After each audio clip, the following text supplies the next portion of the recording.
கோல்டுல invest பண்ணணும்னு தான் எங்களுக்கும் ஆசை. ஆனா இன்னும் குறையும்னு நீங்க சொல்லிட்டீங்கன்னா ரொம்ப சந்தோஷமா இருக்கும்ல. குறையுமா? இல்ல.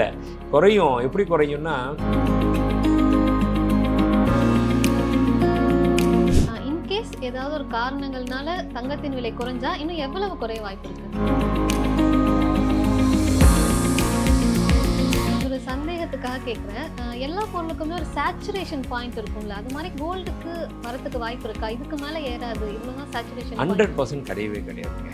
ஏன் கிடையாதுன்னா, 2023, 24ல தங்கம் 44% உயர்ந்துச்சு, வெள்ளி 56% உயர்ந்துச்சு. 2024க்கும் 25க்கு கம்பேர் பண்ணால் தங்கம் 60% உயர்ந்துச்சு, வெள்ளி 110% உயர்ந்துச்சு. அப்போ இந்த பர்சன்டேஜ் வைஸ் பார்த்தீங்கன்னா, இந்த 5 வருடங்களுக்கு அப்புறம் தங்கத்தினுடைய விலை டபுள், அதுக்கு மேலே ஆகிடும். 10 வருஷத்துக்கு மேலே தங்கத்தினுடைய விலை எதிர்பார்க்காத அளவுக்கு மிக பெரிய லெவலில் உயரும்.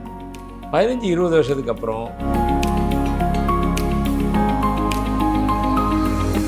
ஆச்சி ராயல் குலோப் ஜாமுன் பேக்ஸ், ஒன்று வாங்கினால் ஒன்று இலவசம். குமுதம் ரிப்போர்ட்டர் நேயர்களுக்கு வணக்கம். நான் தீபிகா நடராஜன். இன்னைக்கு நம்ம கூட கோல்டு குரு சாந்தகுமார் அவர்கள் இணைந்திருக்காங்க. வணக்கம் சார். வணக்கம். எப்படி இருக்கீங்க சார்? நல்லா இருக்கும் மேடம். எங்கள் காட்டில் மழை தானே, நல்லா இருக்கும். நிச்சயமா சார். கோல்டு ரேட் வந்து ரொம்ப பயங்கரமாக ஏறிட்டு இருந்தது, ரொம்ப வேகமாக. நீங்களே நிறைய பேட்டிகளில் சொல்லியிருந்தீங்க நிச்சயமாக 1 லட்சத்தை கடந்துரும் இந்த வருஷத்துக்குள்ளன்னு. ஆனால் 18ஆம் தேதிக்கு அப்புறம் தடாலடியாக கண்டினியூஸாக குறைஞ்சிட்டு இருக்கு. என்ன காரணம்? இல்லை, இது வந்து சின்ன கரெக்ஷன். இந்த ஒரு வருஷமாக பார்த்திங்கன்னா ஏறிக்கிட்டே இருந்த தங்கம் எப்போ அந்த கரெக்ஷன் வரும், எப்போ வரும் அப்படின்னு எதிர்பார்த்துருந்த சாமானிய மக்களாகட்டும், பத்திரிகைக்காரர்களாகட்டும், சோஷியல் மீடியா ஆகட்டும், ஏன் வியாபாரிகளாகட்டும், பொருளாதார வல்லுநர்களாகட்டும், எல்லாருமே நினச்சிக்கிட்டே இருந்தாங்க இந்த விலையேற்றம்ன்றது வந்து எந்த இடத்துல வந்து ஒரு ஸ்டாக்னேட் ஆகும், நிற்கும் அப்படின்னு சொல்லிட்டு. அந்த நிலை இப்போ வந்திருக்கு, அவ்வளோதான். அப்படி தான் நான் பார்க்குறேன். ஏன்னா விலையேற்றம் அப்படின்றது பார்த்தோம்னா தொடர்ந்து கடந்த டிசம்பர் மாதம் 2024லேருந்து என்னைக்கு ட்ரம்ப் வந்து பதவிக்கு வர்றாரு அப்படின்னு, வெற்றி பெற்றாரு அப்படின்னு தேர்தலில் அப்படின்னு அறிவிக்க வந்துச்சோ, அதிலிருந்து பார்த்திங்கன்னா தொடர்ந்து விலையேற்றம்ன்றது வந்துக்கிட்டே, ஏதாவது ஒரு காரணங்கள், அந்த காரணத்தால் விலை ஏறிக்கிட்டே இருந்த தங்கம் ஒரு இடத்துல கூட கரெக்ஷனே வரல, நிற்கவே இல்லை. ஒரு ரேட்டு கூட ஒரு வாரம் தொடர்ந்து ஒரு இப்போ 8500 இல்லை 9000 அப்படின்னு ஒரு வாரம் கூட ட்ராவல் ஆகலை. அதுக்குள்ளே பார்த்திங்கன்னா கிடுன்னு கொஞ்சம் கொஞ்சமாக விலை ஏறிக்கிட்டே தான் இருந்துச்சு. அந்த விலையேற்றம் இப்போதான், அதாவது இந்த 1 லட்சத்தை எட்டுற அளவுக்கு ஆல்மோஸ்ட் வந்துடுச்சு இல்லைங்களா? அந்த லெவலுக்கு வந்ததுக்கப்புறம் தான் சின்ன ஒரு கரெக்ஷன் வந்திருக்கு. இது வந்து ஒரு சரியான தருணம் அப்படின்னு தான் என்னை பொறுத்த வரைக்கும் சொல்லுவேன். இன்னும் குறையுமா அப்படின்னு வெயிட் பண்ணுறதை விட தாராளமாக இந்த மாதிரி நேரத்தில் கோல்டில் இன்வெஸ்ட் பண்ணலாம் அப்படின்றது தான் நான் என்னுடைய சஜஷன். கோல்டில் இன்வெஸ்ட் பண்ணணும்னு தான் எங்களுக்கும் ஆசை. ஆனால் இன்னும் குறையும்னு நீங்கள் சொல்லிட்டீங்கன்னா ரொம்ப சந்தோஷமாக இருக்கும்ல. குறையுமா? இல்லை, குறையும். எப்படி குறையும்னா, சில பல காரணங்கள் ஏதாவது இதை ஒட்டி வந்துச்சு அப்படின்னா சர்வதேச சந்தையில் அப்போ குறையும். மற்றபடி இல்லைன்னா இந்த அளவுக்குலாம் இனிமேல் போட்டு குறையும் அப்படின்றத விட ஏறும், விலை உயரும் அப்படின்றதுக்கு தான் சான்சஸ் நிறைய இருக்குது. இன்கேஸ் ஏதாவது ஒரு காரணங்கள்னால தங்கத்தின் விலை குறைஞ்சா இன்னும் எவ்வளவு குறைய வாய்ப்பு இருக்குது? பேசிக் ப்ரைஸ்னு ஒன்று இருக்குது இல்லையா? அந்த இது பார்த்திங்கன்னா அதிகபட்சமாக ரொம்ப குறைஞ்சா கூட ஒரு 10,500 கீழே குறையிறதுக்கு வாய்ப்பே இல்லை. அதுக்காக 10,500 வருமானு கேட்காதீங்க. நிச்சயமாக 10,500 ஒரு பேஸ் ப்ரைஸ், அந்த மாதிரி இருக்க இப்போ சுச்சுவேஷன். ஆனால் அந்தளவுக்கு வர்றதுக்கு வாய்ப்பும் இல்லை. இதுக்கப்புறம் திருப்பியும் அப்படியே இந்த ரேட்டானது ஓரிரு தினங்களோ ஒரு வாரமோ அப்படி தான் இருக்கும். அதுக்கப்புறம் திருப்பியும் ட்ராவல் பண்ண ஆரம்பிச்சிடும் அப்படின்றது தான் பல்வேறு விதத்துலேயும் வர கருத்து கணிப்பு.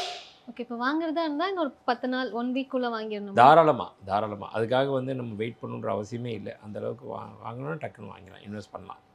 சரி, இப்போ திரும்ப தங்கத்தின் விலை ஏற ஆரம்பிச்சதுன்னா இந்த வருஷத்துக்குள்ள எந்த மேக்ஸிமம் பாயிண்ட்? இந்த வருஷன்றது வந்து 12,500 ஒரு கிராமும், ஒரு சவரன் 1 லட்சம் அப்படின்றத மாதிரி. இது அதை தாண்டி ஒரு அபரிதமான ஒரு வளர்ச்சி கூட வந்தாலும் ஆச்சரியப்படுறதுக்கு இல்லை, அவ்வளோதான். ஏன்னா அடுத்த ஒரு 3 வருஷத்தில் பார்த்திங்கன்னா இருக்கிற ரேட்டே வந்து ஒரு கிராம் 25,000 ஒரு சவரன் 2 லட்ச ரூபாயின்றது வந்து அடுத்த இலக்கு மீன்ஸ் என்னென்னா, மற்ற இதெல்லாம் கணிச்சு பார்க்குறப்போ, அதோட ஒப்பிட்டு பார்க்குறப்போ ஷேர் மார்க்கெட்டு, மற்ற மியூச்சுவல் ஃபண்ட்ஸு, மற்ற பொருளாதார கொள்கைகள், இதெல்லாம் கம்பேர் பண்ணி பார்க்குறப்போ இது இந்த ரேட் வரும் அப்படின்ற மாதிரி ஒரு கணிப்பு இருக்குது. ஒரு சந்தேகத்துக்காக கேட்குறேன்.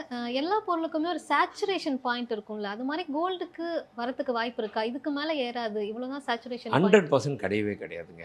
ஏன் கிடையாதுன்னா, இப்போ சேச்சுரேஷன் பாயிண்ட்ன்றது வந்து பாருங்களேன், இன்ஃப்ளேஷன் ஒண்ணு இருக்குல்ல. ம்.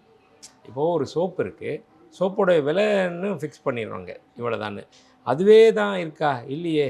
விலைவாசி உயர உயர அதனுடைய ரேட்டும் உயருதுல்ல. அது மாரி தான் எல்லா ப்ராடக்ட்டுமே. ம். அது மாரி தான் கோல்டையும் நம்ம அப்படி பார்க்கணும். ஆனா, இன்னொரு விஷயம் என்னென்னா, அந்த விலை பொருட்கள்லாம் விலை ஏறுனா நம்ம வருத்தப்படணும். நம்மளுடைய செலவு ஜாஸ்தியாகும். நாம நாளைக்கு அதனுடைய உபயோகப்படுத்துனதுக்கப்புறம் 0 வேல்யூ. ம். இல்லாட்டி சில பொருட்கள் கம்ப்யூட்டர், லேப்டாப், இது AC, fridge, TV, car, bike இந்த மாதிரி பொருட்கள்லாம் டெப்ரிஷியேஷன் ம். வந்துக்கிட்டே இருக்கும். ஆனால் கோல்டு ஒன்று தான் விலை ஏறினாலும் வச்சுருக்கவங்க சந்தோஷப்படலாம். வாங்கி வச்சுருக்கவங்க இல்லைங்களா? அதில் போய்ட்டு ஐயோ விலை குறையணும்னு நினைப்போம். ஆனால் நம்மள்ட்ட இருக்கிற தங்கத்தோட விலை குறையணுமா அப்படின்னா, இல்லை வேணாம்ப்பா இது இந்த லெவல் இருக்கணும்னு யாருமே வாங்கக்கூடிய வாய்ப்பு இருக்கிறவங்க, ஆமாம் இன்னும் குறைஞ்சா நல்லாயிருக்கும் நான் வாங்குவேன்னுவாங்க. சரிங்க இந்த அளவுக்கு ஏறி இருக்கு. இன்றைக்கி நீங்கள் வச்சுருக்க தங்கத்தோட விலையும் யோசிச்சு பாருங்கள். 1 லட்ச ரூபா வந்துருச்சு. நீங்கள் ஒரு 30 பவுன் வச்சுருந்தீங்கன்னா, முன்னொரு காலத்தில் 30 பவுன் வச்சுருந்தா வெறும் 6 லட்ச ரூபா 7 லட்சத்துக்கு மேலே தாண்டாது. இன்றைக்கி 30 லட்ச ரூபா அதனோட மதிப்பே வந்துருச்சு. அப்படின்றப்போ ஆமாம் விலை குறைய விட மாட்டாங்க அவங்களே. அது மாதிரி தான் இது மனிதனுடைய இயல்பு. அதனால் இந்த நீங்கள் சொல்கிற அந்த ஸ்டாச்சுரேஷன் பாயிண்ட்டுன்றது கண்டிப்பாக வராது. வர்றதுக்கு வாய்ப்பே இல்லை. இன்னமும் விலை உயரும். ஓகே. இப்போ தங்கத்தின் விலை எப்படி அதிகமாயிட்டே போகுதோ, அதே மாரி ஒரு பக்கம் வெள்ளியின் விலையும் அதிகமாகுது. சில பொருளாதார நிபுணர்கள் என்ன சொல்றாங்கன்னா, வெள்ளியில இன்வெஸ்ட் பண்ணுங்க. அதுவுமே வந்து ஒரு லாங் டெர்முக்கு ஒரு நல்ல சோர்ஸா நமக்கு இருக்கும் அப்படின்னு. அது உண்மையா? உண்மைங்க. அதில் சில பொருளாதார வல்லுநர்கள் இல்லை, பல பொருளாதார வல்லுநர்கள் சொல்லிக்கிட்டு தான் இருக்காங்க. கோல்டு அளவுக்கு கோல்டை விட வெள்ளி போய்கிட்டு இருக்கோம் அப்படின்னு. அது உண்மையும் கூட. இப்போ பார்த்தீங்கன்னா, ஒரு பங்குச்சந்தை நிபுணர் மகேஷ் கஸ்தூரின்னு அவர் என்ன சொல்லியிருக்காருன்னா, அருமையான விளக்கம் கொடுத்துருக்காரு.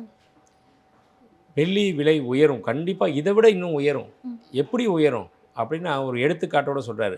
அவர் என்ன சொல்கிறாரு, 1997-98 ஒரு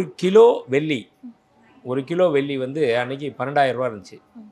இன்றைக்கி ஒரு கிலோ வெள்ளி 1.25 லட்சம், 1,75,000 அட் ப்ரெசண்ட். இன்றைக்கி வந்து 23 அக்டோபர் 2025 1.25 லட்சம் ஒரு கிலோ. அன்னைக்கு 12,000 ரூபா ஒரு கிலோ. அன்னைக்கு தங்கம் எவ்வளோ இருந்துச்சுன்னா, ஒரு சவரன் 4,000 ரூபா இருந்துச்சு. அப்போ 3 சவரன் தங்கத்தினுடைய விலை ஒரு கிலோ சில்வர் அன்னைக்கு. அது மாதிரி இன்றைக்கி கணக்கு பண்ணிங்கன்னா, இன்றைக்கி ஒரு சவரனுடைய விலை 92,000 ரூபா. 3 சவரன் போட்டிங்கன்னா 9, 27, 2,76,000 ரூபா. அப்போது இன்றைக்கி இருக்க வேண்டிய வெள்ளியோட ப்ரைஸு 2,76,000 ரூபா இருக்கணும். ஆனால் 1,75,000 தான் இருக்குது. அந்த கால்குலேஷனில் பார்த்தா சமச்சீராக உயர்ந்திருக்கணும் அப்படின்றபடி வச்சோம்னா, அந்த நான் சொன்னேனே மகேஷ் கஸ்தூரி பங்குச்சந்தை நிபுணர் அவர் சொன்ன கணக்குப்படி வச்சுருந்தீங்கன்னா, இன்றைக்கி 2.25 லட்ச ரூபா இருக்கணும் ஒரு வெள்ளி ஒரு கிலோ. ஆனால் 1.25 தான் இருக்குது. அவர் என்ன சொல்கிறார், இன்னும் சொல்ல போனால் இன்னும் விலை ஏறுன்றார். இந்த ரேட்டுக்கு கணக்கு பண்ணால் 3 லட்ச ரூபா வரணும் ப்ரைஸு. அது அவர் சொல்கிறதுலேயும் வித்தியாசம் இருக்குது. என்னென்னா காரணம் இருக்குது. முன்னொரு காலத்தில் அந்த 90ஸ்ல 2000ல் பார்த்தோம்னா என்ன ஆகிருக்கு அப்படின்னம்னா, வெறும் வெள்ளியுடைய பயன்பாடு அப்படின்னு சொல்லி பார்த்தோன்னா, கால்மெட்டி, கொலுசு, இடுப்பு அருணாக்குழி, சாவி கொத்து, அதுக்கப்புறம் பார்த்திங்கன்னா நம்ம வீட்டு உபயோகப் பொருட்கள், கப்பு, சாதம் ஊட்டுற குழந்தைங்களுக்கு சாதம் ஊட்டுற கப்பு, பாலாடை, அந்த ஸ்பூனு, இந்த மாதிரி பொருட்கள், பூஜை பொருட்கள், கல்யாண சீர் கொடுக்குன்னா பூஜை பொருட்கள் கொடுப்போம். இது மட்டும்தான் அன்றைக்கி இருந்தது. ஆனால் இன்றைக்கி விஞ்ஞான வளர்ச்சியில் செல்ஃபோன், லேப்டாப், கம்ப்யூட்டர், அதுக்கப்புறம் பார்த்திங்கன்னா எலக்ட்ரிக்கல் வெஹிக்கிள், சோலார் பேனல், அப்புறம் நம்ம டெக்னாலஜி, ஃபோட்டோகிராஃபி, அதுக்கு உண்டான இதுக்கு டெக்னாலஜிக்கு, மெடிசனில், டென்டல், அதுவும் குறிப்பாக டென்டல் சைடில் சில்வர், இது மட்டும் இல்லாமல் ராக்கெட், ஏவுகணைகள் தயாரிக்கிறதுக்கும் வெள்ளி பயன்படுது. ஸோ இந்த மாதிரி பல்வேறு விஷயமான இண்டஸ்ட்ரியல் யூசேஜுக்கு வெள்ளி வந்துடுச்சு. அப்போ இருக்க அதனுடைய டிமாண்ட் ஜாஸ்தி ஆகிட்டு தானே இருக்கும். அதெல்லாம் கூட்டி கழிச்சு பார்த்தா இன்னமும் வெள்ளியினுடைய விலை இது தற்காலிகமாக குறைஞ்சிருக்கு. ம். பின்வரும் காலங்களில் அபரிதமான வளர்ச்சியை கண்டு அடையும் இந்த வெள்ளி. நீங்க சொல்ற மாதிரி வெள்ளியோட விலை கூடுனா கூட, ஒரு யூசரா எனக்கு ஒண்ணு இருக்கும்ல. இப்ப நான் 1 பவுன் தங்கம் வச்சிருக்கேன்னா, அத நான் அடகு வைப்பேன். இல்ல அதோட ரீசேல் வேல்யூ அதிகமா இருக்கும். வெள்ளிக்கு அது மாதிரி ஏதாவது இருக்கா? இருக்கு கண்டிப்பாக இருக்குது. அதுக்கு கிடையாம கிடையாது. ஆ. ஏன்னா இப்போ தங்கத்து அளவில் கிடையாது. ம். தங்கத்துக்கு போயாச்சுன்னா இப்போ 100க்கு 100 கடையில் அடமானம் வைப்பாங்க. ம். ஆனால் வெள்ளி பொருட்களுக்கு வந்து அதுக்கும் வைக்கிறாங்க. ம். பல தனியார் நிறுவனங்கள் பார்த்திங்கன்னா அடகு வைக்கிறாங்க, தர்றாங்க. அதில் ஒரு 80% ஆஃப் த ஷாப்ஸு இந்த மாதிரி தர்றாங்க. அது மூலம் ரீசேல் வேல்யூ உண்டு. ம். பட் நீங்கள் நல்லா ஒரு பாயிண்ட்டை திங்க் பண்ணி பார்க்கணும். 2023, 24ல் தங்கம் 44% உயர்ந்துச்சு, வெள்ளி 56% உயர்ந்துச்சு. 2024க்கும் 25க்கும் கம்பேர் பண்ணால் தங்கம் 60% உயர்ந்துச்சு, வெள்ளி 110% உயர்ந்துச்சு. அப்போ அந்த பர்சன்டேஜ் வைஸ் பார்த்தீங்கன்னா வெள்ளியுடைய பர்ஃபார்மன்ஸ் ரொம்ப அதிகமாக ப்ராஃபிட் ஏர்ன் பண்ணி தருது. ஸோ நீங்கள் உங்களுக்கு 20% நஷ்டமாக கூட ஆகட்டுமே, 100% ஏறிட்டு அது 20% தானே குறைஞ்சிருக்கு, அப்படி சொல்ல வரேன். அதுக்காக நான் வந்து இது இதுன்னு சொல்லலை. நம்பர் 1 இடம் கோல்டுக்கு, நம்பர் 2 செகண்ட் பிளேஸ்ன்றது வெள்ளிக்கு இருக்குது. இப்போ நான் இன்வெஸ்ட் பண்ணுறதா முடிவு பண்ணிட்டேன். விலைலாம் குறைஞ்சிருக்கு. இதுதான் சரியான நேரம். நான் ஒரு ₹1,00,000 வச்சுருக்கேன் அப்படின்னா, நான் கோல்டு காயினா வாங்கலாமா? இல்ல நகையா வாங்கிக்கலாமா? டிஜி கோல்டா? கோல்ட் பாண்டா? இல்ல கொஞ்சம் கொஞ்சமா சீட்டு கட்டுறதா? எது பெஸ்ட்? சரி, நான் உங்கள்கிட்ட அதே திருப்பி கேள்வி கேட்டுறேன். ஏன்னா எல்லா டைமும் நீங்கள் தான் என்னை கேள்வி கேட்டுகிட்டே இருக்கீங்க. நீங்கள் ₹1,00,000 வச்சுருக்கீங்க. உங்களுடைய தேவைகள் என்ன? உங்களுடைய எதுக்காக தங்கத்தை வாங்குறீங்க? ஒன்று விலை ஏறும் அப்படின்னு நினச்சி வாங்குறீங்களா? இல்லை விலை ஏறும் அதுக்காக வாங்குகிறேன், நான் போட்டுக்கணும், அனுபவிக்கணும், அதுவும் எனக்கு வேணும், ஒரு ஃபங்க்ஷன் போனால் ஜுவல்ஸ் எடுத்து போடணும், அந்த ஒரு ஆசை இருக்கா? இல்லை எதுவுமே வேணாம், எனக்கு விலை ஏறினா மட்டும் போதும், நான் எனக்கு எந்த ஆசையே கிடையாது, ETF ஷேர்ஸு அது மாதிரி வாங்கிக்கிறேன், அப்படியா? நீங்கள் இப்போ சொல்லுங்கள், நீங்கள் எதுக்காக அந்த ₹1,00,000 யூஸ் பண்ணுவீங்க? இல்ல நான் ஒரு இன்வெஸ்ட்மெண்ட்டா தான் கேட்குறேன். இன்வெஸ்ட்மெண்ட்டுனா தாராளமாக நீங்கள் காயினாக வாங்கி வச்சுக்கோங்க. இல்லை உங்களுக்கு ஷேர் மார்க்கெட் பற்றி தெரியும், லாகின் பண்ணி அதை போய் அப்டேட் பார்க்க தெரியும், இல்லை நான் இதை வாங்குகிறேன் அப்படின்னா அந்த மாதிரி யூசர் ஃப்ரெண்ட்லி இருக்கிற ஆப் நிறைய இருக்குது, ETF-ஆக வாங்கி வச்சுக்கோங்க. ஒரு நகைக்கடை அதிபராக நான் சொல்ல போனால் நீங்கள் நகை தான் வாங்கணும்னு சொல்லுவேன். ஆனால் நான் அந்த இடத்துல இருந்து சொல்லலை. இப்போ வந்து ஏன் எனக்கு லாபம் இருக்குது அதில் தானே. ஒரு நகைக்கடை அதிபர் மட்டும் அப்படின்னா நான் என்னோடய லாபம் என்னோடய பொருளை விற்கிறதுக்கு தானே நான் இருக்கேன், சர்வீஸ் பண்ணுறதுக்கு இல்லையே. அப்படினால நான் அதை தான் சொல்லுவேன். ஆனால் ஒரு ஃபினான்ஷியல் அட்வைஸராகவோ இல்லை இன்றைக்கி நீங்கள் கேட்குற மாதிரி ஒரு சாமானிய மக்களுக்கு வந்து ஒரு அட்வைஸ் வேணும் அப்படின்னாவோ, உங்களுக்கு அந்த பொருள்லாம் வேணாம், எனக்கு அதெல்லாம் ஆசை இல்லைங்க, எனக்கு பொருள் போடுறதுல விருப்பம் இல்லை, ஒன்லி இன்வெஸ்ட்மெண்ட் ஆங்கிள் அப்படின்னு சொன்னீங்கன்னா இந்த மாதிரி நீங்கள் போகலாம். ETF இந்த மாதிரி. பாண்டு கேட்டிங்க, பாண்டு இப்போ கிடையாது. கவர்மெண்ட்லேருந்து அந்த பாண்டு சவரன் கோல்டு பாண்டு நிப்பாட்டிட்டாங்க. சார், இப்போ நான் ஒரு சின்ன இன்வெஸ்ட்மெண்ட், மந்த்லி இன்வெஸ்ட்மெண்ட் பேசிஸில் எனக்கு ஒரு ₹10,000 நான் மாதம் வந்து கோல்டுக்கு ஸ்பெண்ட் பண்ணிக்க முடியும் அப்படின்னா எது பெஸ்ட்டு? நான் ஒரு கடையில் நகை சீட்டு கட்டுறது பெஸ்ட்டா? இல்லை ஒரு நான் காயினாக வாங்கி வச்சுக்கிறது பெஸ்ட்டா? ரொம்ப புத்திசாலித்தனம் நகை சீட்டு கட்டுறது. எதுனா காயினாக வாங்கி வச்சிங்கன்னா மாதம் ஒரு காயின் வாங்குறீங்க, 12 மாதம் கட்டுவீங்க, 12 கிராம் காயின் வாங்கி வச்சுப்பீங்க, கரெக்டாக? இதே அந்த காயின் வாங்குகிற அளவுக்கு நீங்கள் பணமாக சீட்டாக கட்டுங்க, 12 மாதம் கழித்து அதே 12 கிராம் சேரும். அந்த 12 கிராம் எடையுள்ள காயினுக்கு கூலி சாதாரணம் கிடையாதுல்ல சீட்டு கட்டினீங்கன்னா. அப்படின்றப்போ அந்த 12ஆவது மாதம் முதிர்வு காலம் முடிஞ்ச உடனேயுமே நீங்கள் எந்த வேஸ்டேஜும் இல்லாமல் நீங்கள் போய் அந்த ஜுவல்ஸ் எடுத்துக்கலாம். ஆனால் நீங்கள் 12 கிராம் சேர்த்த காயினுக்கு திருப்பி நீங்கள் ஜுவல்ஸ் எடுக்க போகிறீங்கன்னா அதுக்கப்புறம் திருப்பி தனியாக ஒரு இன்றைக்கி இருக்க கணக்கில் 12 கிராம்னா ₹1,50,000 ஆச்சு. அந்த ₹1,50,000 12% போட்டுக்குங்க, ₹18,000. 12 மாதம் கழிச்சு அந்த ₹18,000 கையை விட்டு நீங்கள் கொடுக்கணும். சீட்டு போட்டிங்கன்னா அது 18,000 மிச்சம் இல்லை. அதனால தான் நான் சொல்லுவேன் எப்பயுமே நகைச்சீட்டுன்றது ஒரு வரப்பிரசாதம். இந்த ஸ்கீம் எப்போ நகைக்கடைக்காரங்க நாங்களாம் மூடுவோன்னு கூட தெரியாது. அதாவது ஏன் சொல்ல வரேன்னா ரொம்ப இந்த விலை அப்ஸ் அண்ட் டவுன்ஸ் நிறைய விலை ஏறிக்கிட்டே இருந்துச்சுன்னா பல கடைகளில் சில இதில் நிப்பாட்டிட்டாங்க. இந்த மாதிரி ஸ்கீமே நிப்பாட்டி வெறும் போனஸ் ஸ்கீம் கொடுக்க ஆரம்பிச்சிட்டாங்க. அந்த மாதிரி போயிடும். அதனால் இருக்கிற வரைக்கும் இந்த ஸ்கீமை பொறுத்தவரைக்கும் 100% நீங்கள் கஸ்டமருக்கு பெனிஃபிட் இருக்கக்கூடிய ஒரு ஸ்கீம்ன்றது நகை சேமிப்பு திட்டம். நம்மளுடைய பிளட்டில் ஊறி போச்சு இல்லையா, சிறு துளி பெருவெள்ளம் அப்படின்றது. அதனால் எப்போயுமே இந்த சேமிப்புன்றது தனி ஒரு இடம் இருக்குது. இப்போ இந்த காயினா வாங்குறது அப்படிங்கிறது வெள்ளிக்கும் கூட அப்ளிகபிள் ஆகும் இல்லையா இந்த விஷயம்? வெள்ளிக்கும் நீங்கள் வெள்ளி பாராவும் காயினாவும் வாங்கலாம். நீங்கள் இதாகவும் மற்ற உபயோகப் பொருட்களாகவும் வாங்கலாம். ஓகே. அது வந்து நம்மளுடைய விருப்பம் தான். சார் இந்த நகைலாம் வாங்க போகும்போது நிறைய டிஃப்ரென்ஸ் பார்க்க முடியுது. ரோஸ் கோல்ட் சொல்றாங்க, 9 கேரட் கோல்ட் சொல்றாங்க. அதோட ரீசேல் வேல்யூ எப்படி இருக்கும்? அது யூஸ் பண்ணலாமா? நல்லது தானே? தாராளமாக வாங்கலாங்க. அதெல்லாம் வந்து எப்படின்னா, நம்ம எவ்வளோ கொடுத்து வாங்குறோமோ அதுக்கு தகுந்த மாதிரி தான் ரீசேல் வேல்யூ இருக்கும். ஓகே. 22 கேரட் 916 பொருளாக இருந்துச்சுன்னா இன்றைக்கி 11,500 என்னைக்கு அதான் நீங்கள் நாங்கள் காயினே விற்க போனீங்கன்னா கூட 3% 5% கழிச்சிட்டு கேஷ் கொடுத்துருவாங்க இல்லைங்களா? அதே மாதிரி 9 கேரட்டா 9 கேரட் விலை 5,000 வைங்களேன், அதுலேயும் அதே சேம் தான் 3-5%. 18 கேரட்டா ஒரு 9,800 அதுலேருந்து அதே மாதிரி தான் வரப்போகுது. அதனால் நீங்கள் அதை பற்றி கவலையே பட தேவையில்லை. ரோஸ் கோல்டு இல்லை இந்த white gold, yellow gold, antique gold அப்படின்றதுலாம் வந்து அதனுடைய வெளிப்புற கலர் வர்ணம் அவ்வளோதான். அதனால் தரம் என்றைக்குமே பாதிக்கப்படாது. அதுக்கு எதுவுமே குறை கிடையாது.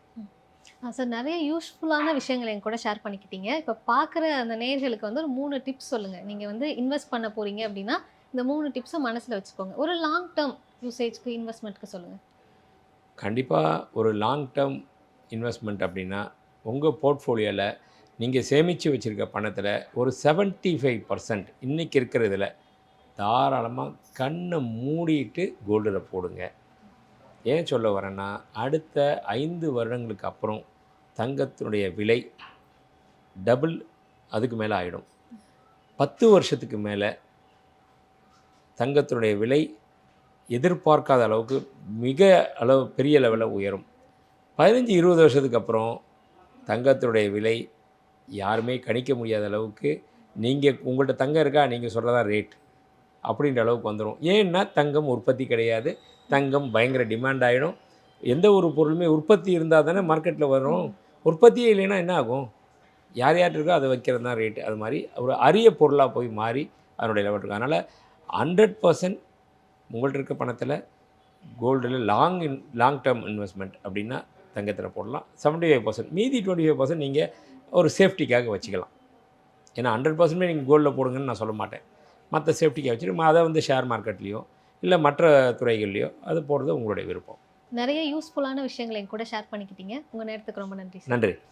ஆச்சி ராயல் குலோப் ஜாமுன் பேக்ஸ் 1 வாங்கினால் 1 இலவசம்.